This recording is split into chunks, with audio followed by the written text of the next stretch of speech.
welcome back. We are going to be talking now a little bit about why is that popularity is so important. How come this is something that is affecting us so much when we are young, and how come it's something that we seem to of kind of gravitate towards for the rest of our lives? Well, let's talk about that a little bit.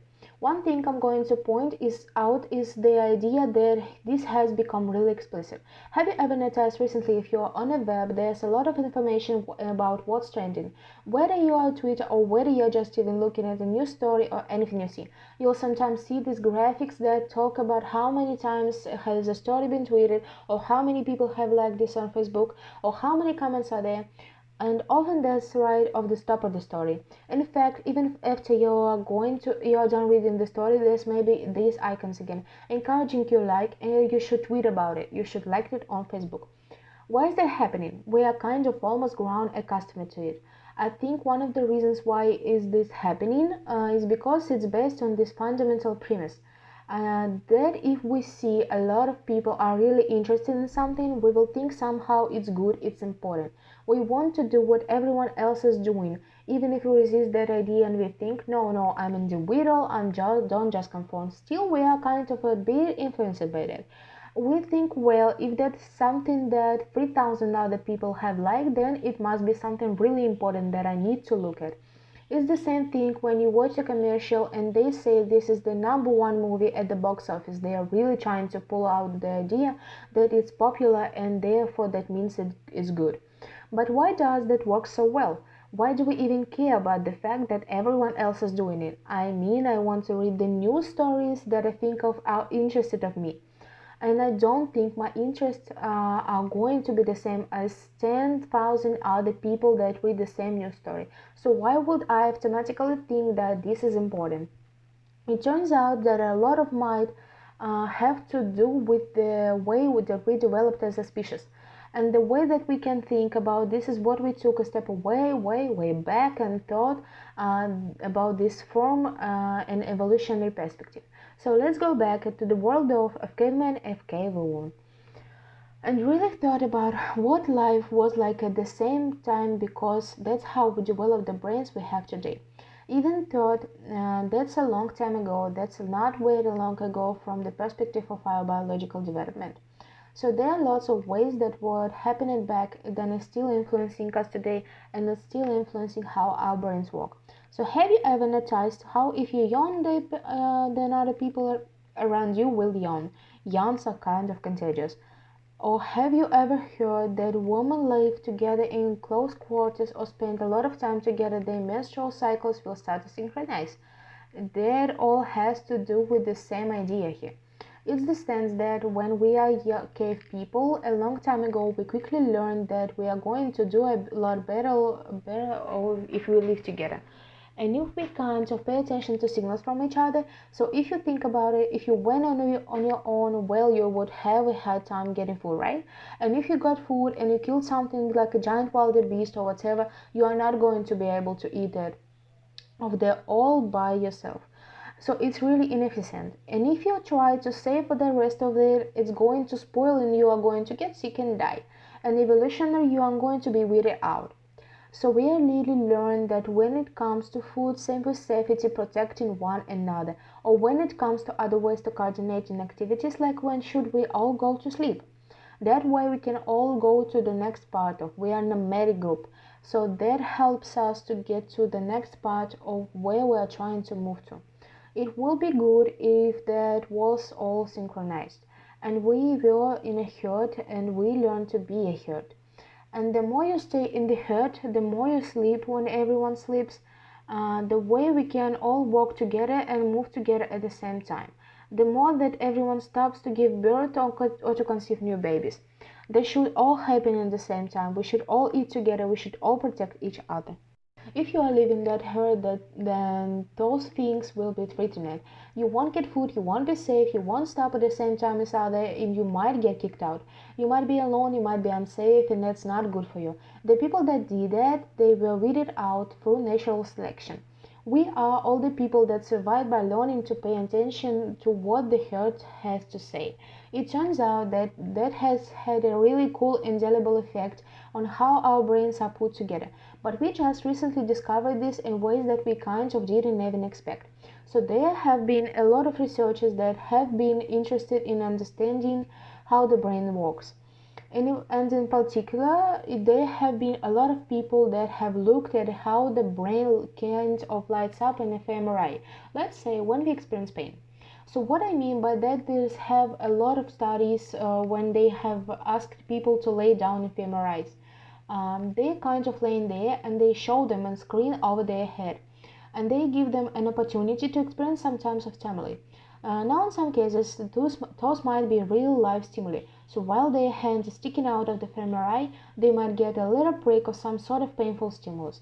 And when that happens, in fMRI will allow them to see what areas of the brain are kind of lighting up. And what we learned was really reliably for a very long time we've seen in research that these are particular areas that tell us that we're experiencing pain, and they're areas that tell us it's time to start regulating this pain and doing something about it. Now the parts of our brain that signal pain, it's really important because the pain in our ways off is the brain of way telling us something very serious is happening and you need to stop about it. This is going to threaten your survival. So pain is kind of the most powerful signal that our brains can give us to tell us that if we don't do something soon, we may die or our species may be in trouble. Well, an interesting thing happens. So there were some researchers, including Naomi Eisenberger from UCLA, who decided to do some studies looking at people in the fMRI machine in the magnet. And they asked them to, instead of getting real pain, they asked them to participate in some interactions where they were getting excluded by others. And the way that this worked was sometimes they were real people that folks were communicating with while they were in the magnet. And sometimes they were just pretend, but either way, the experiences put it together so the person in the fMRI magnet thought was they were being excluded, and that other were choosing not to interact with them. So in a way, it was kind of like they were getting a signal before saying you are getting kicked out of the herd, you are not part of the group anymore, and you are getting excluded. It turns out they were very surprised to find that when people got the signal to say that they were getting excluded, the parts of the brain that lit up were the parts of the brain that light up when you experience real physical pain. And this kind of led to the idea that there might be something called social pain. We experience social exclusion in the exact same way that we experience physical pain. In fact, there's even research to say that if you take Tylenol, then that helps your social pain go down. Just like it helps your physical pain go down. So maybe this is why even the way that we say it in English, our language tends to mirror the idea of pain. We talk about heartbreak or homesickness, it's the idea that we experience physical symptoms from the social rejection experience. So it kind of suggests that there's some way that the lack of popularity makes us experience again. And our brain is telling us with its most powerful signal, you need to do something about it. Don't get kicked off the herd. Make sure that you are safe. It turns out that there is some other research also that has to do with our DNA. This found that this is even more powerful than we even realized. But before we talk about it, I just have to tell you briefly about something that's really new, and its idea of epigenetics. Epigenetics is really the sense that while we all have our DNA, and every single cell in our bodies has DNA in its nucleus. That DNA, not every gene is turned on. Some genes turn on later, and some genes never turn on. But what we've recently learned in epigenetics is that sometimes what makes those cells turn on certain DNA in something that happens in our environment. So believe it or not, someone could walk in the room, they could say hello to you, or they could say something not pleasant to you that kind of rejects you. And that will actually affect what happens in our cells.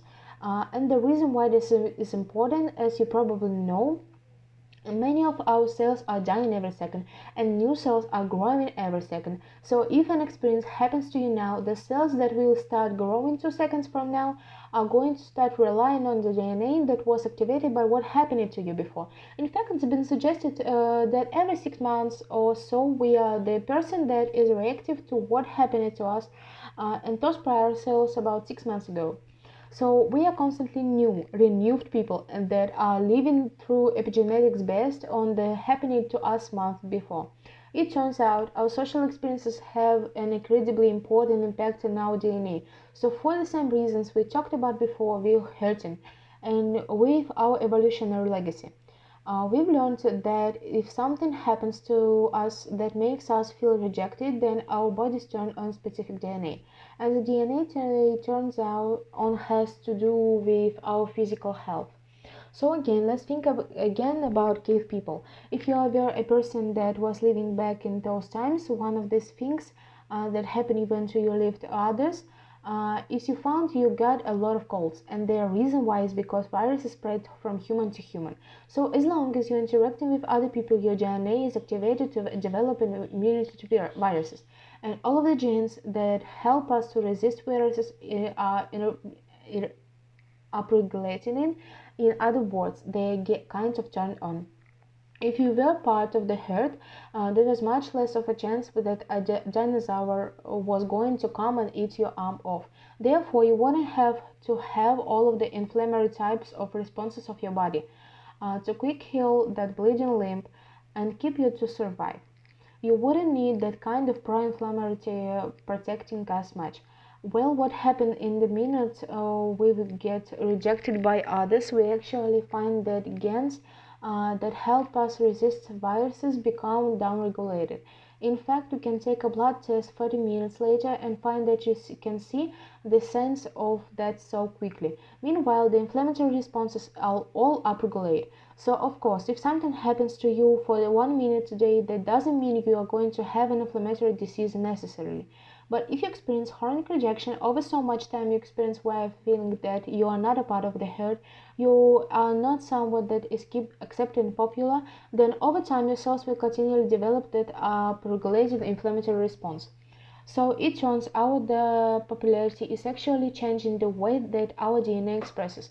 This has major implications for health. And it turns out that their way that was feedback loop into our brain, and it even changed our mood and our experiences too. And we'll talk about more of that later. So in summary, it's about important to remember that one of the reasons we seems to care so much about popularity. And our brain is telling us with its most powerful signals, you need to do something to fix it. Go back to others, do what you can, and be part of the group. And that's really important. Our DNA is changing. This is all very adaptive, but unfortunately, it's not really helpful for us today in the millennium that we live in now. But it has effects on us that aren't necessarily that we have wished for.